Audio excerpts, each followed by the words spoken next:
Hi friends, welcome back to Faith and Arrow Homestead. My name is Jaylee and today I'm going to teach you how to maintain your sourdough starter. So I made a video explaining what sourdough is and kind of explaining why you should even bother with it.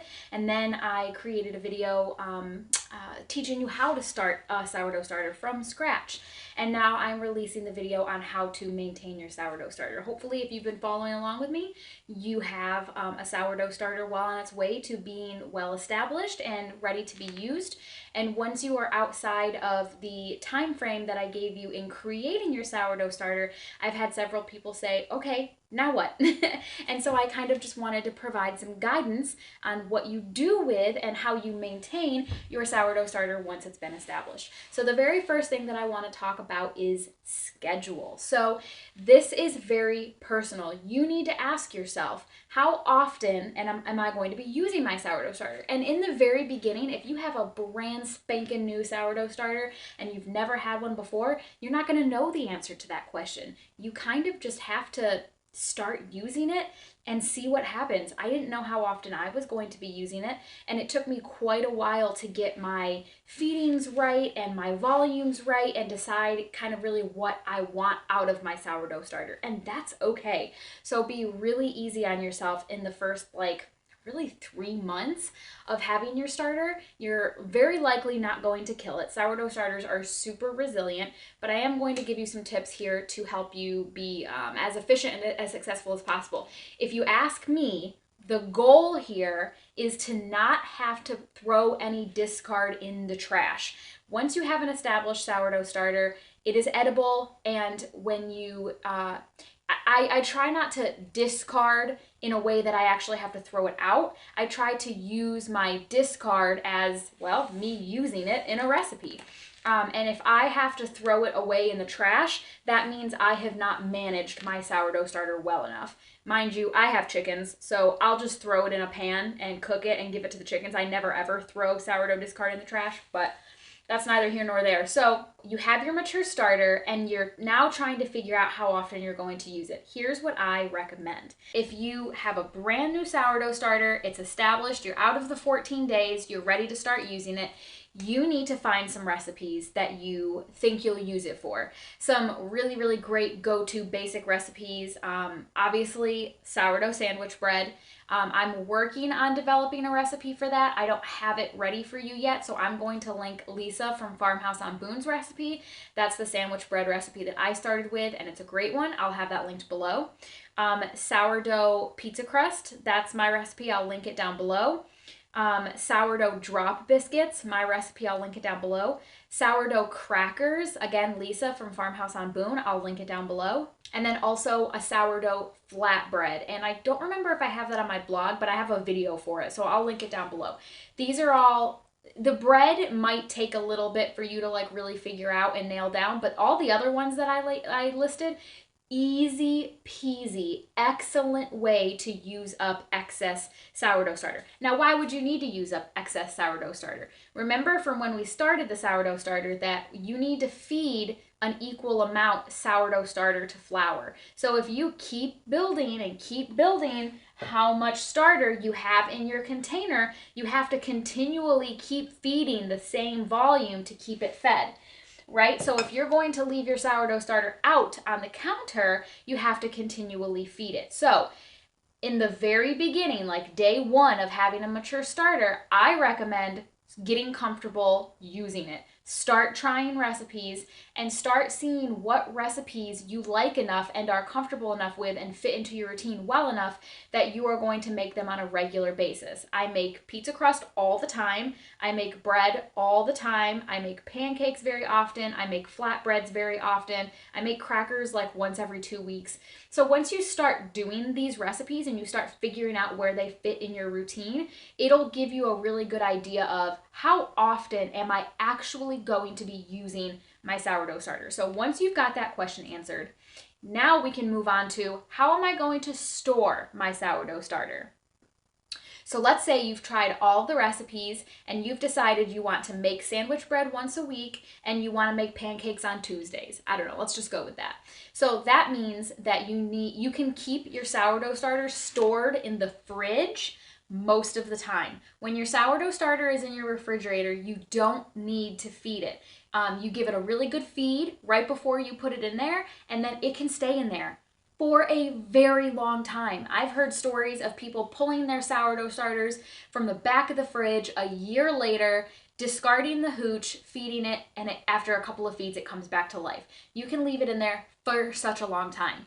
I love this about sourdough because it gives you a break. If you're, honestly, I was gonna say if you're new, but even I take a break sometimes. In your sourdough journey, wherever you are in it, if you say, I think I actually want to take a break from making sourdough products, feed it, stick it in your fridge.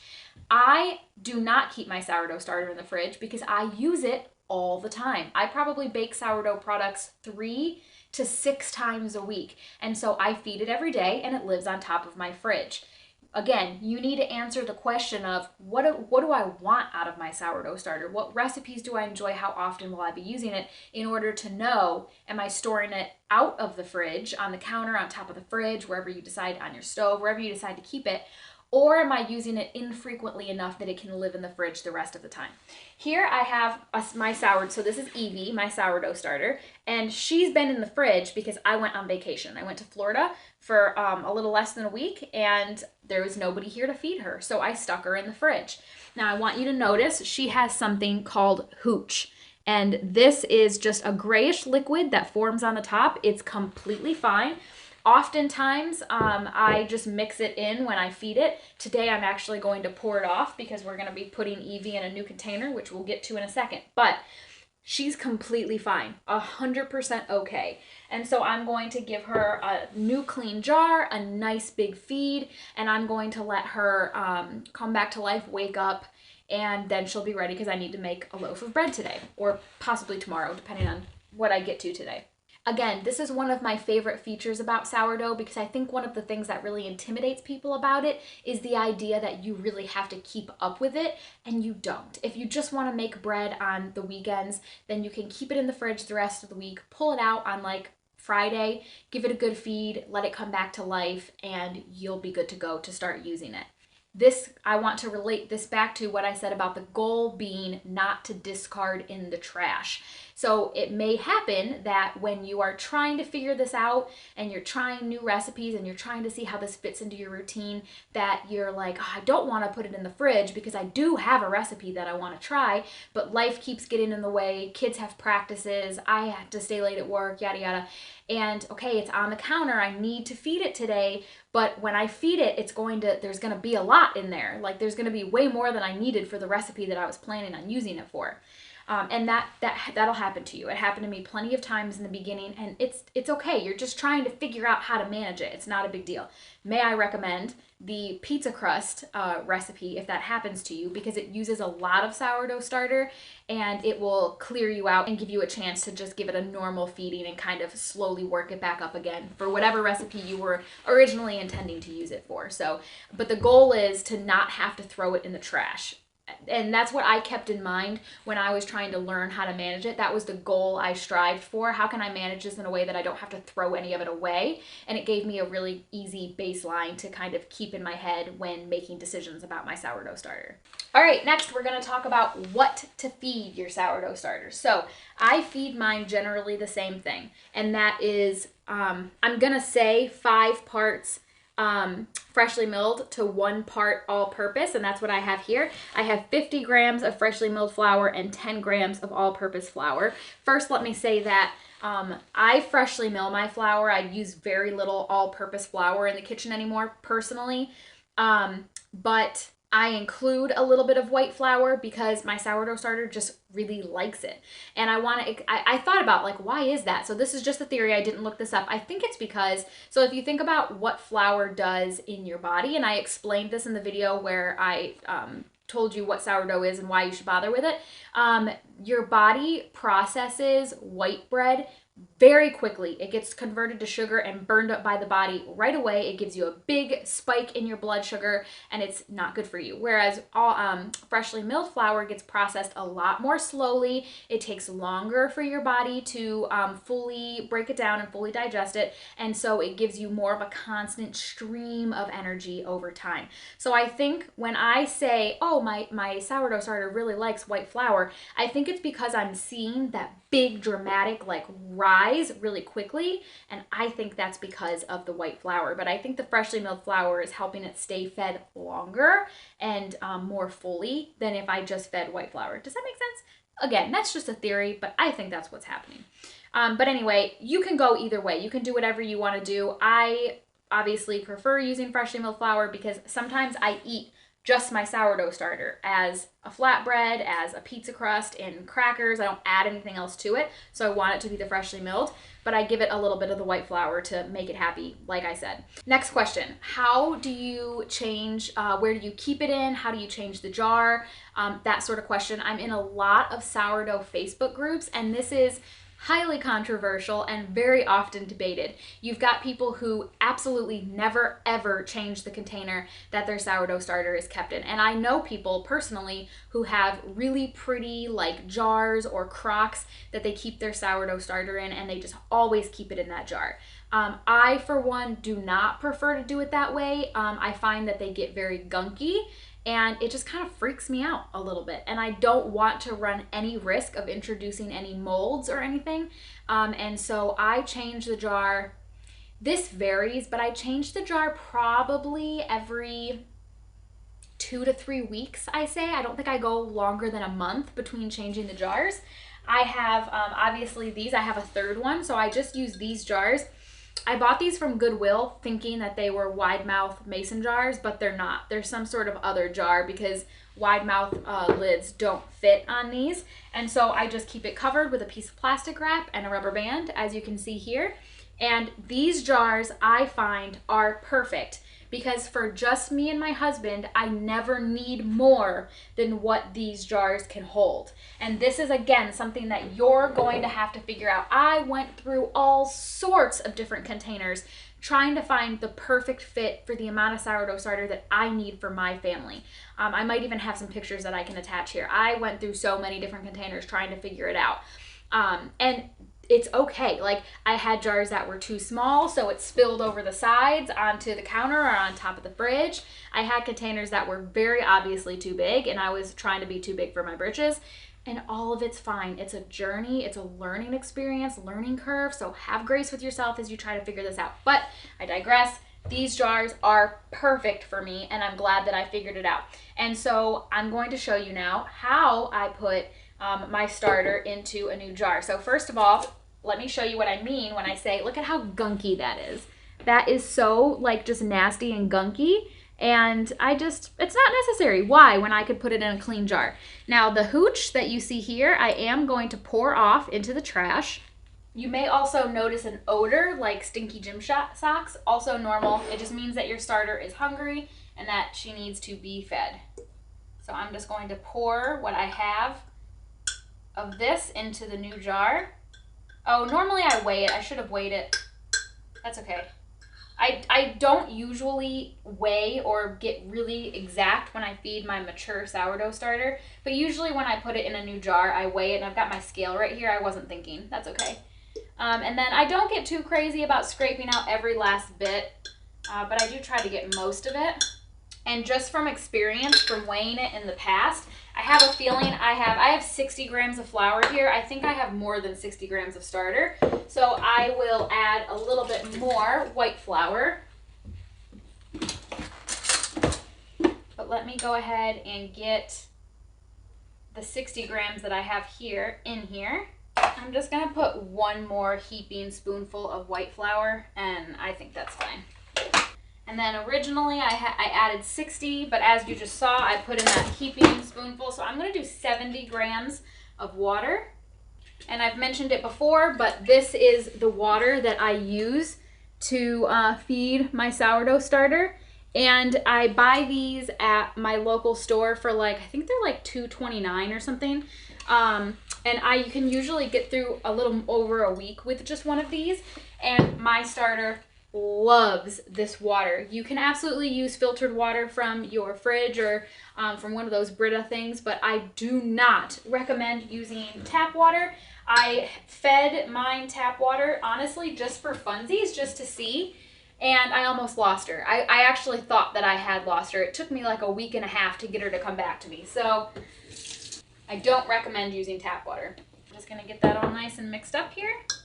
Now the measurements that I gave you for this, the 60 and 60, that's just what I'm doing based on what I know I need it for. That's up to you. Like if you are taking it out of the fridge and you have a bunch of recipes that you want to make, maybe you need to feed it 200 grams of flour and water. That's up to you. That was personal based on what I need it for. I was just showing you, you know, what it looked like coming out of the fridge and explaining to you that I do like to give it a new jar every now and then. And if I ever do store it in the fridge, which I don't do frequently, that's the perfect time to put it in a new jar, if you ask me.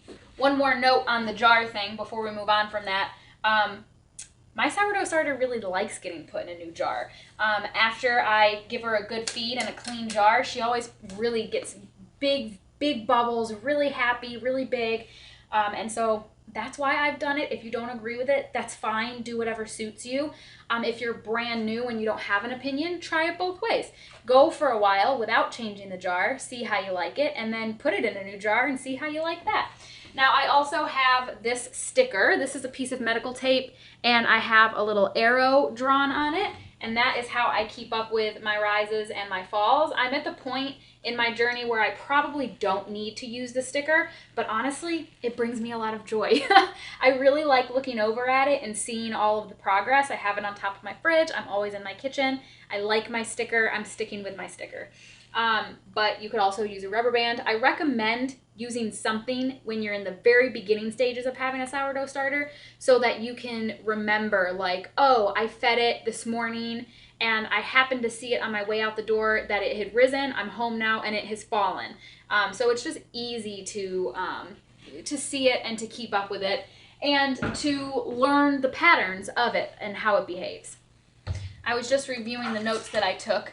And we're pretty much finished here, but I do want to reiterate to you that if you watched my video on how to start a sourdough starter, and then now you just saw me feed it 60 grams, I want to stress to you that you do not have to stick with the 60 grams. So when I got my sourdough starter out of the fridge and I discarded the hooch, I could have discarded a little bit of what was in there. That would probably be the only time that I'd be comfortable throwing it in the, like putting some of it in the trash, is when I get it out of the fridge. That's a good opportunity to start with just a little bit if you wanted to. I need quite a bit for recipes coming up, so I was fine keeping what was already in there, but you don't have to. You can keep just a little bit and start slowly, gradually building it up. Or if, like I said, you have lots of recipes that you want to make, but you only have a little bit of starter, you can feed it a crap ton of flour and water and it's gonna be fine. I promise. The yeast, the yeast multiplies very quickly, and so you'd be surprised. Let's say all you have left is a tablespoon of mature starter and you put 500 grams of flour and water in there. It's gonna do just fine, I promise. It's going to take over and snack and grow and make that all of that flour and water active and bubbly if you have a mature enough starter. So don't worry about that.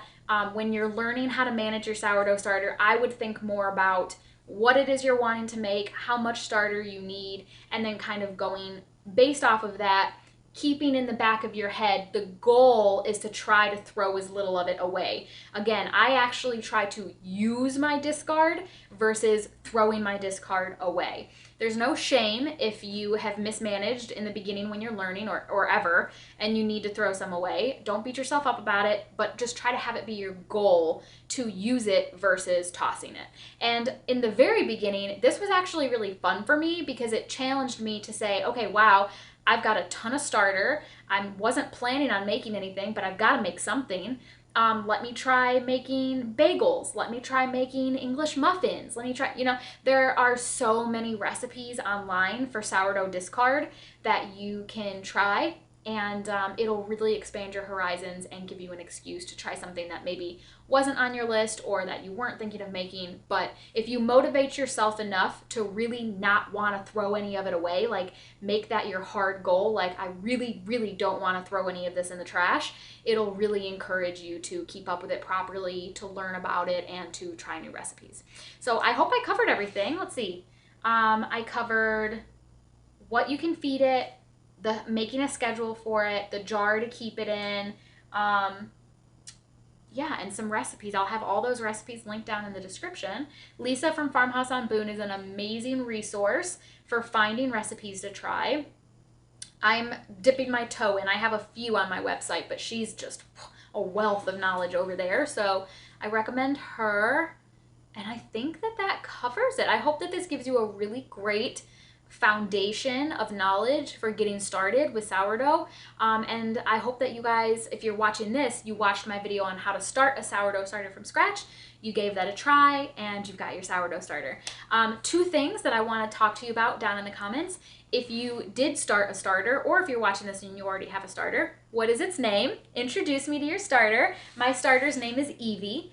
And then if you're watching this and you have any tried and true sourdough recipes or sourdough discard recipes, drop them down below for other viewers to try and to take a look at. So let's create a cute little sourdough community here where we encourage each other to really be very successful with this, because sourdough is just such a benefit to our lives. So thank you so much for watching, you guys. I can't wait to see you in my next video. Have faith, my friends, and keep moving forward.